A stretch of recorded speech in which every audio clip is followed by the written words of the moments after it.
यहाँ पर नीट इम्तिहान के बारे में बात करेंगे। लगातार देखने को मिल रहा है कि जम्मू कश्मीर की बात करें या फिर पूरे मुल्क की बात करें, जहाँ पर जो अलग अलग जगहों पर जो एहतजाज है वो देखने को मिलता है। और अब एक बड़ा कदम जो है वो लिया गया है। नीट इम्तिहान की जांच अब सीबीआई को सौंप दी गई है। वजारत तालीम ने हुक्मनामा जो है जारी किया है। हुकूमत ने नीट इम्तिहान में धांधली से मुतालिक मामले की जांच सीबीआई को सौंप दी है। मरकजी हुकूमत ने नीट यूजी इम्तिहान में धांधली के इल्जामात को बहुत संजीदगी से लिया है, जिसके बाद इस मामले की जांच सीबीआई को सौंप दी गई है। और वजारत तालीम ने इस हवाले से हुक्मनामा भी जारी कर दिया है। नीट यूजी इम्तिहान के नताइज जारी होने के बाद मुल्क में कई हिस्सों में बड़े पैमाने पर मुजाहरे देखने को मिल रहे थे।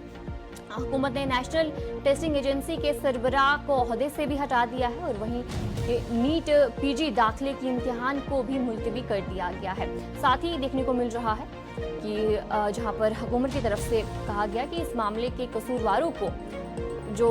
उनके खिलाफ कार्रवाई की जाएगी और इसके अलावा जो गिरफ्तारी है वो भी अमल में लाई जा रही है। लगातार देखने को मिल रहा है कि अलग अलग जगहों से, बिहार की बात करें वहां से भी अब एक खबर सामने आ रही है जहां पर कहा जा रहा है कि और 6 मुलाजमीन को वहां से गिरफ्तार कर लिया है। और इससे पहले भी झारखंड से देखने को मिला था कि झारखंड से भी जो कुछ लोग हैं उन्हें गिरफ्तार किया गया और फिलहाल अब बिहार से भी लगातार जो 6 मुलाजमीन हैं उन्हें गिरफ्तार किया गया। यानी कि जो नीट इम्तिहान की जांच वो सीबीआई को सौंप दी और लगातार देखने को मिल रहा है कि इस पर कार्रवाई देखने को मिल रही है।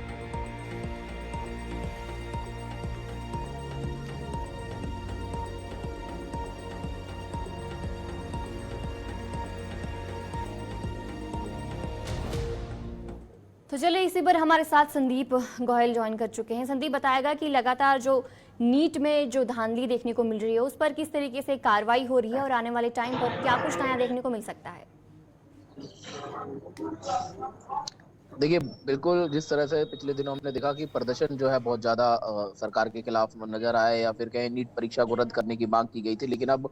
जो सीबीआई की जांच जो है इसको सौंपी गई है और सीबीआई ने भी अब जो है आगे कार्रवाई करते हुए पहली एफआईआर जो है दर्ज की है और पहली एफआईआर दर्ज करने के बाद टीमों को जो है अलग अलग क्षेत्रों के लिए दिल्ली से रवाना कर दिया है, जिसमें बिहार हो, झारखंड हो, इस तरह की जो जगह बताई जा रही थी उसमें जो है सीबीआई अब जांच करती हुई नजर आएगी। और कई लोगों को अब तक जिस तरह से लोकल पुलिस ने उनको जो है गिरफ्तार करने का काम किया था और उसके बाद जो है बातचीत पूछताछ की जा रही थी, तो उस पूछताछ को अब जो है सीबीआई अपने अंडर लेगी और सीबीआई जो आगे की पूरी मामले की कार्रवाई करेगी। लेकिन सवाल ये उठ रहा है कि जिस तरह से सरकार पर पिछले समय विपक्ष के लगातार नेता जो है दबाव बना रहे थे, चाहे स्टूडेंट अब सड़कों पर उतर चुके हैं और उसके बाद अब सरकार की ओर से